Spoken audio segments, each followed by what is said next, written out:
बहुत बड़ा खुलासा इस मामले में हुआ है। वहीं प्रयागराज के उमेश पाल हत्याकांड में एसटीएफ पूरी तेजी से एक्शन ले रही है, लेकिन पश्चिमी यूपी के मेरठ से बड़ी लीड मिली तो एसटीएफ महज 20 मिनट लेट हो गई। उमेश मर्डर केस का बड़ा आरोपी एसटीएफ को चकमा देकर भाग निकला और एसटीएफ के हफ्ते भर के होमवर्क पर बमबाज गुड्डू मुस्लिम ने पानी फेर दिया। पूरा मामला क्या है इस रिपोर्ट में देखिए।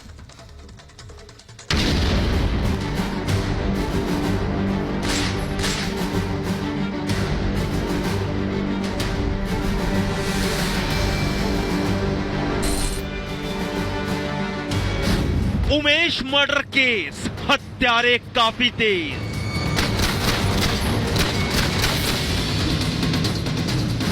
शूटर खेल रहे लुका छिपी का खेल। बमबाज गुड्डू मुस्लिम का मिला सुराग।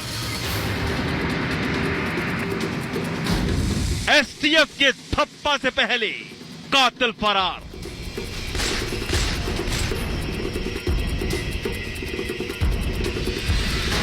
तकरीबन हफ्ते भर से होमवर्क करते हुए उमेश पाल हत्याकांड के शूटर गुड्डू मुस्लिम को दबोचने की कोशिशों में जुटी एसटीएफ को वांटेड अपराधी और बमबाज एक बार फिर कच्चा देकर फरार होने में कामयाब हो गया है। एसटीएफ ने जिस मकान में गुड्डू मुस्लिम की गिरफ्तारी के लिए दबिश दी थी, उसी मकान से तकरीबन 20 मिनट पहले ही माफिया अतीक गैंग का गुर्गा गुड्डू मुस्लिम फरार हो चुका था। सूत्रों से मिली जानकारी के मुताबिक 12 मार्च को एसटीएफ बमबाज गुड्डू मुस्लिम के काफी करीब पहुंच गई थी, मगर वो एसटीएफ के पहुंचने से 20 मिनट पहले फरार हो गया था। गुड्डू मेरठ में छिपकर रह रहा था। सूत्रों से मिली जानकारी के मुताबिक मेरठ के जिस मकान में गुड्डू ने पनाह ली थी, एसटीएफ उसके मालिक से पूछताछ कर रही है। उमेश पाल हत्याकांड में शामिल शूटरों की तलाश में जुटी हुई एसटीएफ की टीम लगातार पूरे देश भर में खाक छान रही है। बताया यह जाता है कि एसटीएफ की टीम को सफलता हाथ लगने से मात्र एक कदम वो चूक गई। जानकारी ये बताई जा रही है कि मेरठ में छिपे बमबाज गुड्डू मुस्लिम तक एसटीएफ की टीम पहुंची, उससे आधे घंटे पहले ही गुड्डू मुस्लिम वहां से फरार हो गया। अब टीमें उसके अगले ठिकाने की तरफ मूव कर रही है और उसे जल्द से जल्द गिरफ्तार करने की कोशिश में जुटी हुई है। गवाह उमेश पाल मर्डर केस को तकरीबन 20 दिन बीतने वाले हैं, लेकिन वारदात को अंजाम देने वाले माफिया डॉन अतीक का बेटा असद, गुड्डू मुस्लिम, गुलाम, अरमान और साबिर फरार हैं। इन सभी की गिरफ्तारी पर यूपी पुलिस ने 5-5 लाख रुपए का इनाम रखा है। उमेश पाल हत्याकांड के 20 दिन गुजरने के बाद भी अभी पुलिस और एसटीएफ के हाथ खाली हैं।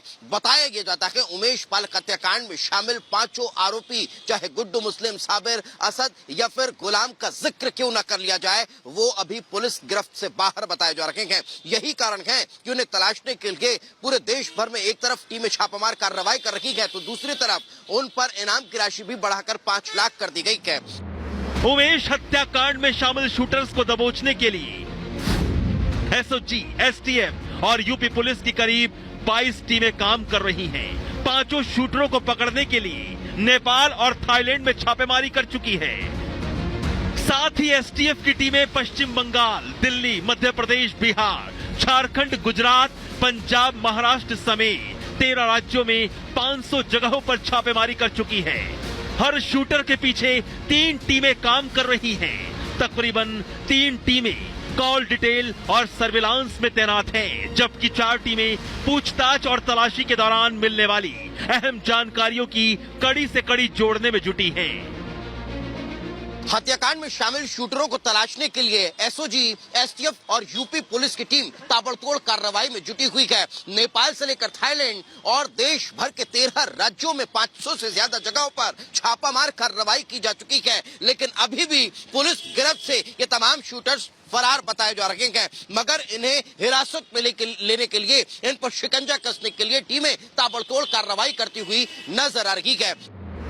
यानी उमेश पाल हत्याकांड के शूटर एसटीएफ के साथ लुका छिपी का खेल खेल रहे हैं। वो बार बार अपनी लोकेशन बदल रहे हैं। इनपुट के आधार पर एसटीएफ लगातार शूटर्स और उनके मददगारों के संभावित ठिकानों पर छापेमारी कर रही है, लेकिन शूटर्स के तेजी से लोकेशन बदलने की वजह से वो गिरफ्त में आ नहीं पा रहे हैं। Bureau report, Republic Bharat.